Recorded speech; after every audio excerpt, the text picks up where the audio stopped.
అంటే ఈ సమయంలో దావోస్లో -5, -10 డిగ్రీలు నడుస్తూ ఉంటుంది టెంపరేచర్. విపరీతమైన చలి ఉంటుంది. సాధారణంగా చలిలో ఉంటే ఎవరైనా స్నానం చేస్తాం. సరే అవన్నీ చెప్తాం మేము బయటికి.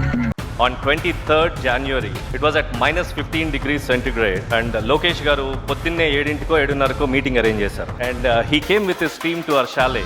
ఆయన వైజాగ్లో ఆపరేషన్స్ ఇది లాంచ్ చేయమని ప్రపోజ్ చేశారు. మాకు కొంచెం టైం కావాలి, మేము ఆలోచించుకొని చెప్తామని చెప్పాం. ఆయన కుదరదు, మీరు ఆలోచించుకునేది అది ఇప్పుడే ఆలోచించుకోండి, what ever questions you have నేను ఇక్కడే కూర్చుంటాను, మీకు కావాల్సినవి అన్ని నేను క్లారిఫై చేస్తాను, నేను సపోర్ట్ చేస్తాను అండ్ అని ఒక గంటన్నర సేపు కూర్చున్నారు ఆయన ఎంతో ఓపిక్గా చెప్పారు. ఆఫ్టర్ అబౌట్ గంటన్నర తర్వాత మేము కన్విన్స్ అయ్యి డైరెక్షనల్గా ఓకే చెప్పాం. దానికి కూడా ఆయన కన్విన్స్ అవ్వలేదు లోకేష్ గారు. ఆయన వెళ్తా నెక్స్ట్ డావోస్ కల్లా ఇది మనం లాంచ్ చేయాలని చెప్పారు. సార్ ఇది మరీ అగ్రెసివ్ స్కెడ్యూల్, కుదరదేమో అంటే కాదు చేయాల్సిందే అన్నారు.